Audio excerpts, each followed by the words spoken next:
What's up, everybody? Dana here, the goat farming, copywriting, whatever I'm doing guy that you are now going to give your full undivided attention to because I'm dropping some value bombs for you. So, the first thing, actually, I want to talk about something that took me from like mediocre, good to like legend. And I'm just gonna like literally just show you exactly what I did, the tweak that I made, so that you can experience this and you can cash in on it. So here we go. I'll explain. So it actually has nothing to do with like any of the like tech stuff or like any of the shiny object.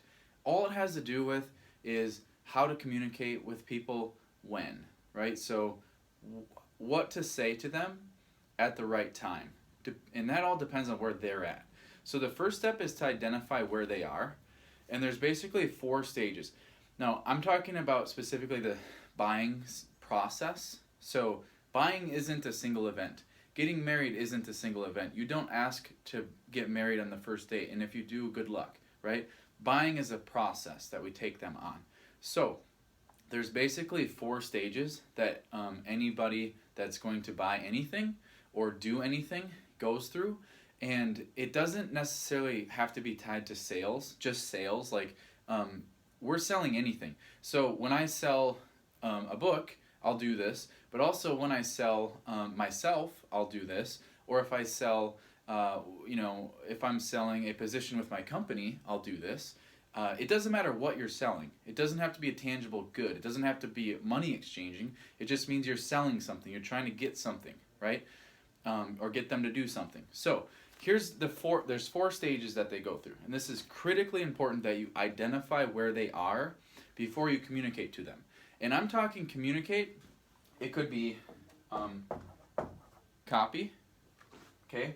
It could be Facebook or Facebook Live, okay? It could be video. It doesn't matter, right? So what matters more than the media you use is your communication, okay? So this is like the most important tweak that you could possibly make to your business right now. So literally stop stop what you're doing with your business, make this tweak, and then continue. Because if you do, you're going to be leaps and bounds ahead of where you were. Even if you're in a good place like I was, you're going to just boom, like I'm trying to think of something funny to say, but let's just move on. So there's 4 places that your prospect, whoever you're selling to, whatever it is you're selling, it doesn't have to be money exchanging. It could be, like I said, a position in your company. It could be getting this girl to go on a date with you and you swiped right accidentally. So here we go. Stage number 1. They are indifferent. Okay, so what does that mean? They don't care, literally. They're indifferent. Who are you? Why should I care? Okay, that's where people start. Before you got to know me, that's how you felt. Who is this stupid farmer? I don't care, right? Now that you've gotten to know me, it's different. On the first date, they're indifferent. They don't care. They don't know you. Okay, so we have to speak to them appropriately. Second stage is SON, abbreviation for they're sold on the need. All right, so they know that they need something at this point. That's the difference. Now they know that they need something. And I see that there's a great, wonderful glare on this. So let me do this. I'm going to do this, actually. So, number 2, they're sold on the need. All right, cool. Number 3. Remember, we're going with them because it's a process. It's not a single event. It's a process. Number 3. They're SOC. What does that mean? They're sold on the concept, okay? So that means that not only do they know they need something, but now they know, like, they're aware of what it is that you're offering, and they're sold on it. They like the idea. They're kind of on board with it, okay? Then the 4th stage, I'm going to go soy, SOY. They're sold on you. Right? So, what does this mean? They've already narrowed down their options. Every single option they could possibly have, they've narrowed them down, and they're sold on you. Now, the differentiator here, you think, oh, that's great, well, we're done. No. There's a lot of people stuck here. And there's a lot of money being left on the table because people are stuck there and people don't know how to get them unstuck from there.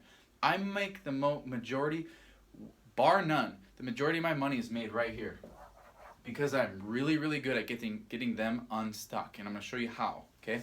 So let's go back to number 1. They are indifferent, okay? So how do we communicate to somebody that's indifferent? Well, simple. We're not going to use anything except something that draws them to us. And these are the 3 most effective ways to do it. Fear, loss, and hope. Okay? So if someone's indifferent, they've never heard of you, cold traffic, aka fear, loss, and hope. Those are the 3 ways to speak to those people. So if you've been running Facebook ads, or if you've been spamming people, or just speaking to people, and you haven't, who are indifferent to you, who are new to your world, cold to you, and you're not using that, you're messing up. Okay, you have to speak like that. So a really easy, practical way to do that would be to reveal an unknown opportunity or a hidden threat. Statistics are amazing because it backs that up. So if somebody comes into my world, they don't know me yet, I get them afraid. Basically, they're afraid to not listen to me. So here's a practical example. Like if somebody comes into my world and wants to buy my book, as an Amazon seller, for example, if I'm targeting them, I will explain that if they don't listen to what I'm saying, there's a very good possibility that their account could get shut down. And I don't just falsely claim that, because I back it up with case studies or examples of times I've seen that happen, right? So that's you have to speak in that way. You have to communicate in that way to people who are indifferent. Okay. Then let's talk about how to communicate to people who are at number 2, which is, again, sold on the need. Okay.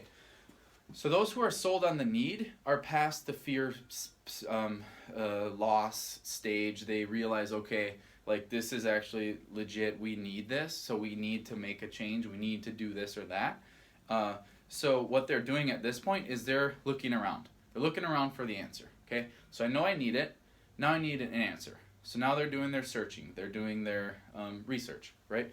So how do we communicate to these people? Simple.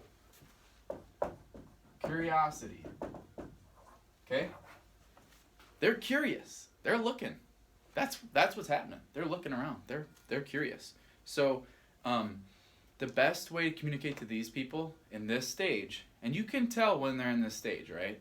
In any communication that you do. Remember, selling is a process. It's not a single event. We're going through the process with them. We've got them, now they were cold when they began. We got them scared to death that they're going to die. No, I'm just kidding.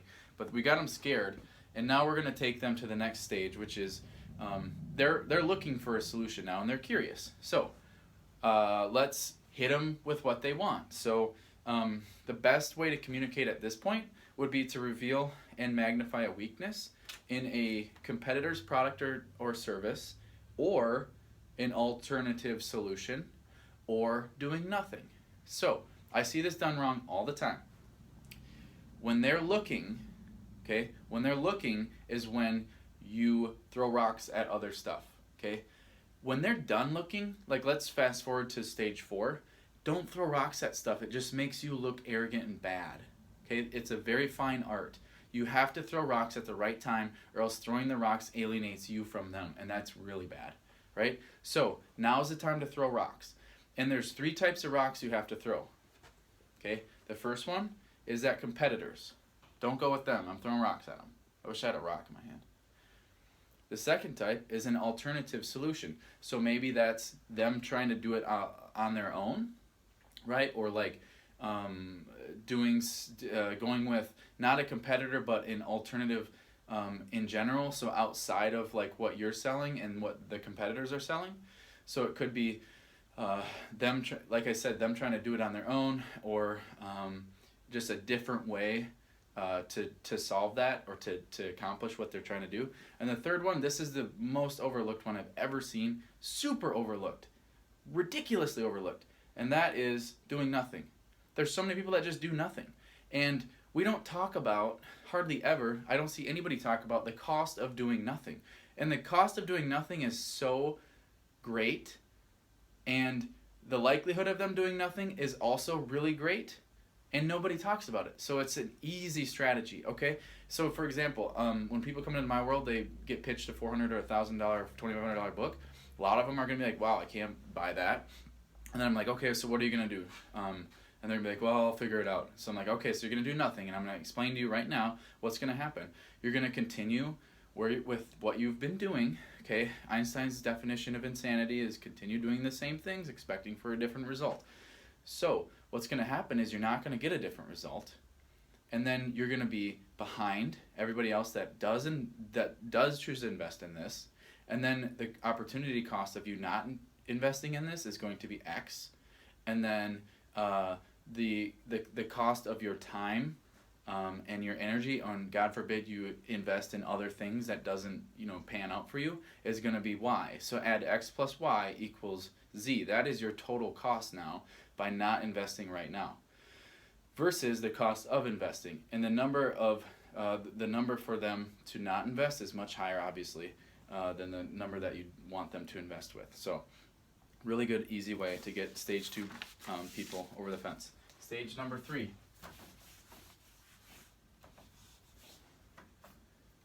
They are sold on the concept, okay? So they've already done their research. Again, remember, it's so critical to get this right, because we have to speak to them where they're at, right? If we speak to them with where they're not at, like we speak to them as if they're already over the fence and ready to buy, and they're not, they're gone. If we speak to them like they're cold traffic but they're ready to buy, they're gone. Okay, so it's a process, and we have to follow these pretty much rules. Okay, I call them my cheat sheets because I have them right by my desk. Use them every single day. So anyway, they've done their research. They basically have a short list of the products or services or whatever options they have, and now they're just making comparisons between them. Okay, so critical point: they do not need any more education. They're already sold on the need. Like, they already know they need what you have. Now you have to give them reasons to buy from you, okay, versus the other options. So the difference between number 2 and number 3, number 2 again was sold on the need, versus number 3 sold on the concept, is that we were giving them reasons not to buy from us per se while they're in number 2, but why not to buy from them. Right now, in number 3, we're giving them reasons to buy from us. Okay, so best way to do that: ego and validation. Okay, so what does that mean? All right, if you're in this stage and let's say that I was selling my copywriting service to you, right? I don't do that anymore. Don't ask. Okay, but let's say I was. And you were comparing me to Dan Kennedy or Frank Kern or somebody, who knows, right? So this is what I would say. I would say, look, you can go with them, like you can, and you're going to get good copy. But I know who you are, and I know that you need copy from someone who knows who you are, all right? I can't guarantee that they know who you are, but I know what you're trying to do and who you're trying to become, and my copy is going to make that happen, right? So not only that, but let's say you're in the dead rat industry. You sell and ship dead rats. So I can guarantee you that you are going to be, if you're not already there, you're going to be the best dead rat shipper and seller that anybody's ever seen, okay? Because I'm going to help you to be that. I know you have it inside of you, but I'm just going to pull that out, right? Not only that, but my copy isn't for everybody. There isn't everybody. Not everybody can pull off making copy that works fantastically for dead rat sellers. I know the dead rat industry, and I know that you know it, and I'm going to get your message out in the right way so that everybody knows it, right? So what I just did, cut, what I just did was I just validated your ego first, and then I revealed my solution's relevance to you. Okay, so validate their ego. Okay, and then you have to explain and convince them why whatever you're selling them on is extremely relevant to them. So me saying that my copy is perfect for dead rat sellers was basically justifying that my solution is completely relevant to you as the dead rat seller. Okay, so dead rats, a lot of money being made, just so you know. So I hope that makes sense. Number 4, gotta move. I'm coming, Casey, just FYI. Okay. I'm late. Okay. Ooh, this is the fun one. So now they are SOB. I want to say they're SOL because at this point they're buying. Like in my head, you are SOL because you are buying. I got you to this stage. I spent all that time, money, and energy to get you there. If you don't buy, you're an asshole. So they're SOB though because they're sold on, well, actually SOY, excuse me. They're sold on you, okay? So now you've already validated their ego, you've got, so, okay, let's back up a step. Stage 1, you scared them, or you made them think something bad's gonna happen. And don't abuse that, but just in the right way. Okay, so you got their attention. Stage number 2, you got them to realize, yes, I need what you're pitching me. Stage number 3, you got them to basically admit, yes, I need what you're pitching me and I want it from you. Okay, so now stage number 4, they have narrowed down their options, all right? They're ready to purchase whatever you're selling or ready to pull the trigger on it, okay? However, they need a compelling reason to take action now, right now, right? So this is sort of the Russell Brunson special. This is what he's really, really good at. But it is urgency, scarcity. Awesome, I love it. So the best example for me to explain or like actually prove that communicating to your buyers with where they're at in the process is critical, or else if you get it wrong, you're gonna mess it all up. And this could be why certain campaigns failed, frankly, is, for example, let's say that you're brand new to me, okay, and I use urgency and scarcity on you. Like, F you, who are you? Like, take it away, I don't care, right? But if you're already in and you're ready to go, and I threaten to take it away, you're like, oh, don't, no, right? So that's the difference. When you use, when you communicate the right message at the right time, is the winning combination. When you communicate the right message at the wrong time, that's the losing combination. Okay, so nobody's really like explained this, and this is why I'm doing this video, because literally it took me from like great to legend. So I wanted to do the same for you.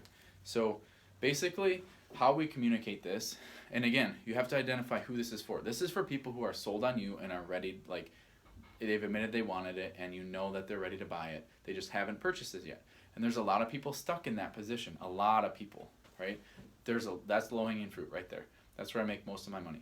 So what we do is we, again, magnify the urgency of the problem that they're experiencing and that our product or service solves. And then remind them of our most compelling benefit. More so, we also work scarcity in. Okay, so we let them know somehow that it won't be around forever. For example, I sell books, okay, high-ticket books. When somebody wants to buy it or expresses interest in buying it and they don't buy it, I hit them with urgency and scarcity. Oh, hey, I have 6 copies left. We're almost out. I got one saved on my desk for you. You got to let me know, though, by the end of the day. It's that easy, okay? And I know that this is something that's often, like, abused as well. So don't make it in a way that's dignified and graceful, almost as if it's a favor instead of, like, buy this or F you. Like, that's not how this is effective. Like, threatening is not how this works. doing them a favor by saving them from that is how it works. There's a fine line between the two. So for me, if I were to say, look, you either buy this today or it's gone forever, that's going to alienate you. That's going to probably, if it was me, I'd be mad. I'd be like, fuck you, Dana. Like, that's bullshit, man. Whereas if I say, look, I've got 6 copies left and I've got one on my desk for you, like, I really don't want you to miss this, but if you don't let me know, like, I got to give it to somebody else, that's a dignified and graceful way to implement urgency and scarcity. So the 4 stages, again, you have to communicate with where your prospect, buyer, whoever is, where they're at, because buying, again, selling is a process. It's not a single event. It is not, if your conversions aren't good, or if you're targeting cold traffic and they're not listening, or your campaigns aren't working, or if you just want to freaking take this to the next level, implement this, because this literally is the missing link to most businesses. And this took me from, again, doing good, great actually, to like legend. Okay, so use this, and then make sure that you comment and like this video and share it, or I will never do a video again. Okay, because when you watch a video and you don't like, share it, or comment on it, it tells me that you don't like it, or that you don't care, or that you're indifferent. Okay, so make sure you share it. Goats rule, and I love you all, and there's going to be more to come. So keep up the good work and implement this stuff, and then send me lots of Christmas cards. All right.